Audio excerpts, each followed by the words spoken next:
दोस्तों, आज की कहानी का शीर्षक है माँ की परछाई। हृदयस्पर्शी कहानी।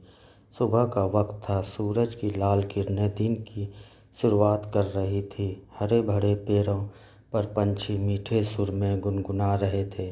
ऐसे निसर्ग वातावरण में सरस्वती अनाथ आश्रम छोटे बच्चों की सेवा कर रहा था। कभी कभार शायद माँ का प्यार भी कम पड़ जाए, लेकिन इस आश्रम में बच्चों को मिलने वाले प्यार में कभी कमी नहीं आती थी। सूरज की कोमल धूप में मात्र 15 से 16 साल की पीहू सूरज को एकटक निहार रही थी। तभी उतने में उसे एक ख्याल आया।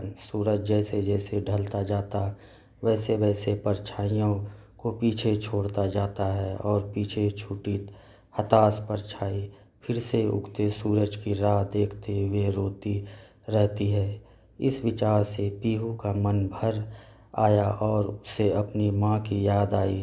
तभी वह अपने मन ही मन में बोलने लगी, माँ, तुझे याद नहीं कि मेरे पापा मुझे छोड़कर कब भगवान के पास चले गए? पर तुम ही मुझे कहती थी ना कि बेटा, तू 1 साल की थी तब तेरे पापा को कैंसर की बीमारी थी। इस वजह से तेरे पापा भगवान के घर चले गए।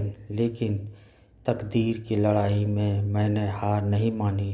पीहू बेटा, मुझे तेरे साथ यह कठिन दुख की लड़ाई जीतनी है। इसलिए मैं तेरी परछाई बन तेरे लिए जो हो सके वो करूँगी। वक्त आने पर मैं लोगों के घर के काम भी करूँगी, पर तुझे बहुत पढ़ाऊँगी, तुझे बड़ा बनाऊँगी। मैं तेरे पापा के सपनों को वास्तव में लाऊँगी। तेरे पापा की बहुत इच्छा थी कि हमारी छोटी सी पीहू बड़ी होकर पायलट बने, लेकिन ज़िंदगी में ऊंचा उठने के लिए तेरे पापा से तेरे पंखों को मिलने वाली ताकत तेरे पापा के जाने से टूट गई।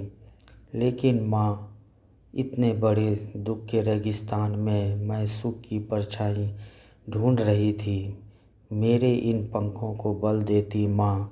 लेकिन क्यों माँ, क्यों मेरे पंखों को बल देने से पहले मुझे क्यों छोड़कर चली गई? पापा की तो छाया मुझे ना मिल सकी, पर तू तो मेरी परछाई बनकर जी रही थी। फिर क्यों तू भी मुझे छोड़कर चली गई? लेकिन तेरे जाने से मैं तेरी ममता से जुड़ी रही। तेरे प्यार की परछाई ढूंढते हुए दुख के रेगिस्तान में अकेले रही। अब मेरे पापा के सपनों को साकार करने के लिए कौन मुझे ताकत देगा? बोल ना माँ। पीहू मन ही मन बोल रही थी। तभी उतने में प्यार और ममता से सभी लड़का लड़कियों से बर्ताव करने वाली सीमा मैडम ढूंढते हुए पीहू को देखने आई और प्यार से बोली, बेटा, क्या हुआ? क्यों रो रही हो? तभी पीहू अपने आंसू पोंछते हुए बोली, मैडम, मुझे अपनी माँ की बहुत याद आ रही है। तभी सीमा मैडम ने पीहू को अपने सीने से लगाया।